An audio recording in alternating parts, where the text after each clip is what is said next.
Hello guys, welcome to another video. In this video, we are going to practice couple of questions regarding variable costing and absorption costing. Although we have already covered how to calculate the product cost by using variable costing or absorption costing and how to prepare the income statement, we have already covered in our previous videos what are the key differences are there between variable costing and absorption costing. So here we go. Let's start with the questions now. So if we have a question number one, during the first month of its operation, a company manufactured a product with a variable production cost of $50 per unit. So variable production cost consists of direct material cost of direct labor and variable overheads. So here we have a fixed manufacturing overheads totaled is 1.8 million and is allocated based upon units produced. Like if companies using absorption costing, so we are allocating the fixed overhead cost based on units produced. So during the month, the company completed 15,000 units. This is the production of the month, and sold 12,000 units. So it's a sale, unit sales. So here incurred no variances. We don't have any variances.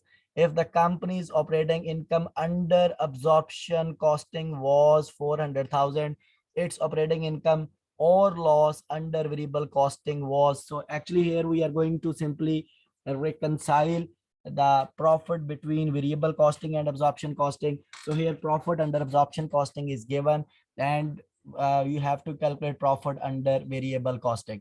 So if you will just, if you remind, if let me remind you quickly, so how to reconcile the profit, guys. So here we have a quickly revision for that. Although I have covered this topic profit reconciliation in my previous video in more detail, so let's quickly refresh here, guys. So here if you will look at here, we have a operating income, and this operating income under variable costing and under absorption costing. So there are, guys, three scenarios are there. Whenever our production units are greater than sold units, so it is also called increase in inventory level. In that scenario, absorption costing will give us high profit, and profit under variable costing is always lower. So what is the reason here, guys? So whenever production exceeds sales, so it means ending inventory expands, and under absorption costing, some fixed costs are embedded in the ending inventory, whereas under variable costing, all costs have been expensed. So the cost which you have embedded under the ending inventory, that will be transferred from this period to the next period. So that is why profit under absorption costing will be higher, because some of the cost has been transferred from this period to the next. So that is why profit under absorption costing will be higher. But on the other hand, because all the expenses have been expensed, so that is why all the profit under variable costing will be lower. So we have a other scenario then, whenever we our production is less than units sold, it is also called decrease in inventory level.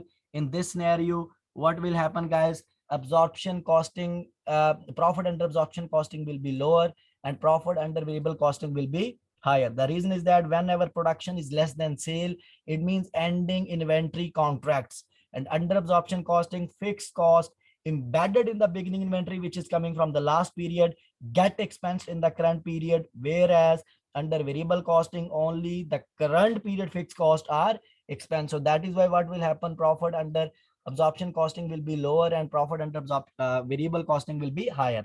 So whenever the production is equal to sale, so sales units, so it is also called no change in inventory level. So either you are using variable costing or absorption costing, profit will be the same. This is the quick revision. And in the question, you have to notice, you have to check, guys, we are facing this scenario number one, because in our question, production is 15,000 units and units sold are 12,000 units. So there is a change in inventory, which is 3,000, increase in inventory level, which is 3,000 units, and difference is only the fixed cost.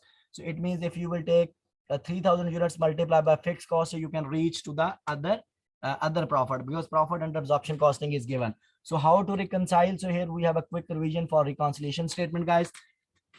If this is a just quick revision, if profit under variable costing is given, assume if it is given, but in our question, profit under absorption costing is given. So but this is the common statement which we can use to reconcile the profit. If profit under variable costing is given, let's assume if this is given, so there could be a two scenarios. Scenario number one, if there is a increase in inventory level, under increase in inventory level, you know, the profit under variable costing is will be lower and profit under absorption costing will be higher under this scenario. So in that scenario, you are moving from lower to higher value. And if there is an increase in inventory level, so what you will do, guys, so you will take change in inventory level multiply by fixed cost per unit. So fixed cost per unit you have to calculate. How you will calculate fixed cost per unit? We have total fixed cost. We have to take total fixed cost divided by unit produced. Okay, so whatever the answer you will get, you will add in variable costing, you will reach to the absorption costing. But if there is a decrease in inventory level, so what you will do here, guys, decrease in inventory level means when our production is less than sale. By the way, this is not the scenario in this question, but if our production is less than sale, so you will take change in inventory level multiply by fixed cost per unit and you will minus. And if you will take this value profit under variable costing minus decrease in inventory level, I mean to say fixed cost, which is which you will you know, allocate to change in inventory level, so that you will subtract and you will reach to the profit under absorption costing. But in this scenario, guys, so in this question, if you will just look at the question, we are facing scenario number 1, and let me just tell you how to do it now. So guys, we have profit under absorption costing is given and profit under variable costing you have to calculate, and this is the scenario which we are facing. So you are facing increase in inventory level, okay, because our production is 15,000 units and sale is 12,000 units. So what we will do, so it means whenever increase in inventory level is there, so profit under absorption costing is always higher and profit under variable costing is always lower. So it means now you are moving from higher to lower value. And how you will move it, guys? So simply you have to take change in inventory level multiply by fixed cost per unit. So whatever answer you will get, you will take profit under absorption costing, because you are going reverse now. So instead of plus, now you will minus this value, you will reach to profit under variable costing. So this is what is the question. So let's do it here. So this is the question. I'm going to write it here simply with the question. We have a question is what? I'm just writing the question now. We have here, guys, profit under absorption costing. We have under absorption costing. It's given. How much is given? It's given $400,000. Now you are dealing with the increase in inventory level. So now you will minus what? Increase in inventory level. You are going to deal with it. And how you will get? You will take change in inventory level, change in inventory level, and change in inventory level is how much? 3,000 units multiplied by fixed cost per unit. So fixed cost per unit you have to calculate. And how can we calculate fixed cost per unit, guys? So we have a total fixed manufacturing overhead costs are 1.8 million. If you will take total fixed manufacturing cost, which is 1.8 million, and you will divide with the unit produced, and unit produced are 15,000. If you will take 1.8 million, just let me calculate on calculator, divided by, we have a 15,000 units. So you will get per unit cost is $120.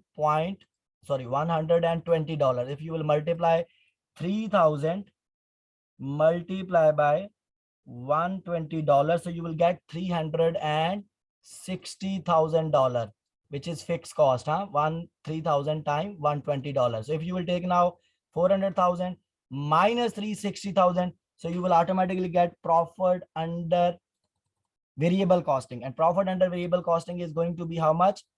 $40,000.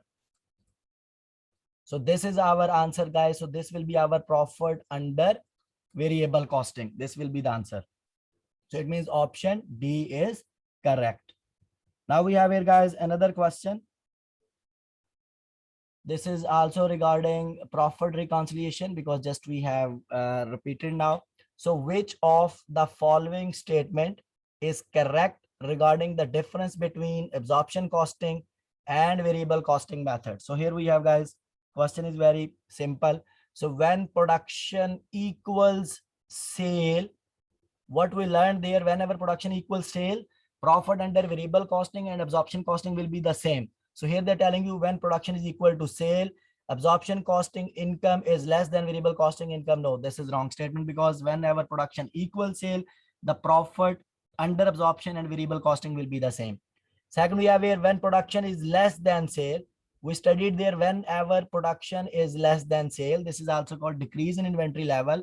In that scenario, profit under variable costing will be higher and profit under absorption costing will be lower. So here they're telling you absorption costing income is greater than variable costing. No, absorption costing income will be less than variable costing income in this scenario. So this is also a wrong statement. The statement number 3, when production is equal sales, we discussed profit under both costing method will be the same. But here what they're telling you, when production equals sales, absorption costing income is greater, not greater. It's always equal to the variable costing. So then we have a scenario number 4.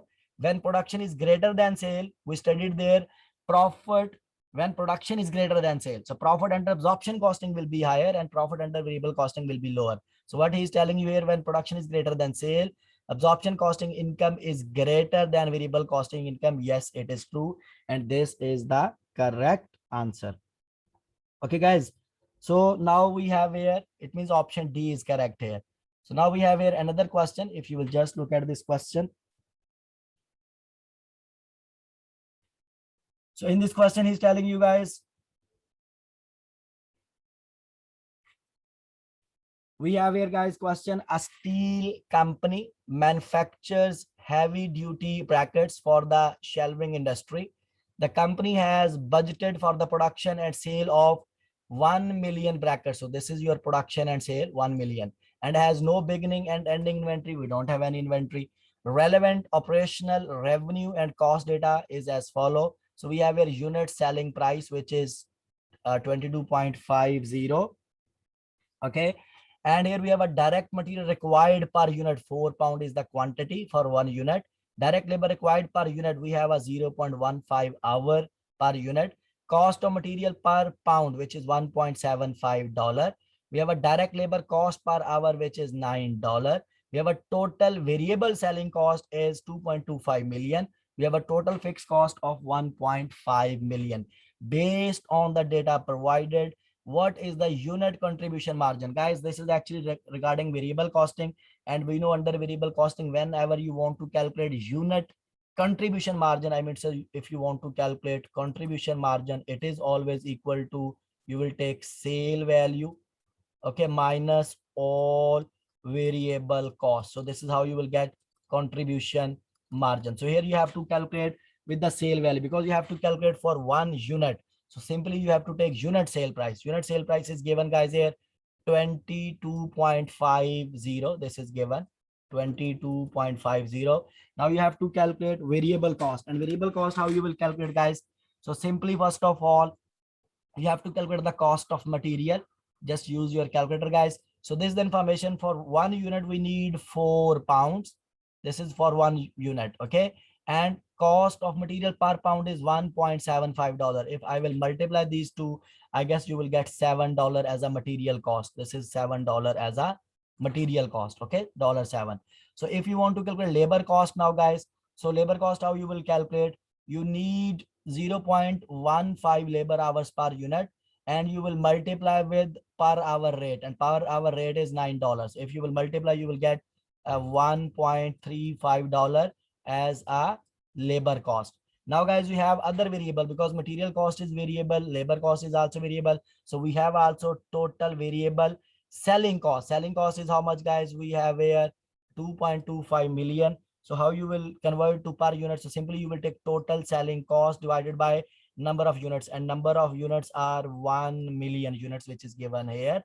Okay, so you will get how much? You will get 2.25. Okay, as a other variable, I mean to say variable selling cost. Okay, these are selling costs, but it's also variable. So if just you have to make the summation of all this variable cost, this is going to be 10.60. Okay, if you will take sale value minus all variable cost, so you will get contribution margin as 11.90. Just check guys on your calculator. I guess this will be the answer, 11.90. It means option B is the correct option here. Okay, we have here another question. We have another question, guys. So here,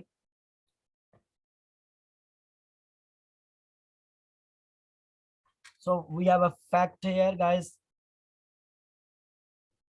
So we have here P Industries manufactures a product that is used as a subcomponent by other manufacturers. It has following price and cost structure. We have here selling price $300 per unit. Okay. And we have here cost information also. For the cost, we have a direct material cost, we have a direct labor cost, we have a variable manufacturing overhead. So actually this is per unit data. Okay. So we have here fixed per, no, not per unit, I would say. I mean, it's our data we have here. We have here fixed manufacturing overhead as $60. Okay, or 60,000, 100,000 or $60. I guess it's 60 because there is no value for $3,000. It's not rounded, but let's assume. So we have a $60. We have a variable shipping cost $6. We have a fixed selling and administrative is $20. So we have a total cost of 160. If you will take 300 minus total cost, you have operating margin of $120.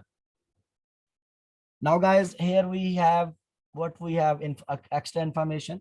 So you are also provided with extra information. During the next year, sales are expected to be 1,000 units. We have a sale of 1,000 units. This is our sale. All costs will remain the same except for the fixed manufacturing overhead, because we have here fixed manufacturing overhead. Here we have fixed manufacturing overhead, which will increase by 20%. Okay, it will increase by 20%. And direct material, I mean, so this cost they're talking about direct material, which will increase by 10%. The selling price per unit for the next year will be 320. Okay, instead of, I guess previously it was given $300. Now selling price is going to be $320. Based on this information, P contribution margin for the next year will be. So you have to calculate contribution margin again, guys. Contribution margin, how you will calculate, guys? So you have to take sale price, I mean it's a sale value, less all variable cost. We have to calculate less all variable cost. Okay, so this is how you will get contribution margin, because this is what is the question. So it means whatever information is given regarding fixed cost, it is not relevant here, because we need all variable cost. Just cross the fixed cost, because this information we don't need. Now just we are going to deal with the variable cost. And now, guys, sale value, you have to use the new sale value. New sale value is how much? $320. Now you have to subtract all variable cost, and all variable cost will include what? Cost of direct material, because direct material cost is how much? $40. And he told you that this cost is going to increase by 10%. If you will take $40 multiply by increase it 1.10, because 10 means it's increase, we are increasing just by 10%. I hope you know the math, guys. So just we will multiply with 1.10, so you will get material cost with $44. Okay, then you have a cost of labor. There is no information about cost of labor. It is going to be $30. Okay, guys, and we have a variable overhead which is going to be $24. We will add this information also. And we also have a variable selling cost which is $6. We will add this also. If you'll make the summation of all variable cost, I guess it is going to be $104. If you will take sale minus all variable cost, this is going to be your contribution margin. Okay, contribution margin is going to be 216. So guys, here if you look at the options, all options are given in 1,000. So you have to pick the option with 216. Okay, tetra 0. So these are your options. I mean, so this is the correct answer. Okay, guys, so here we have now another question. At the end of the fiscal year,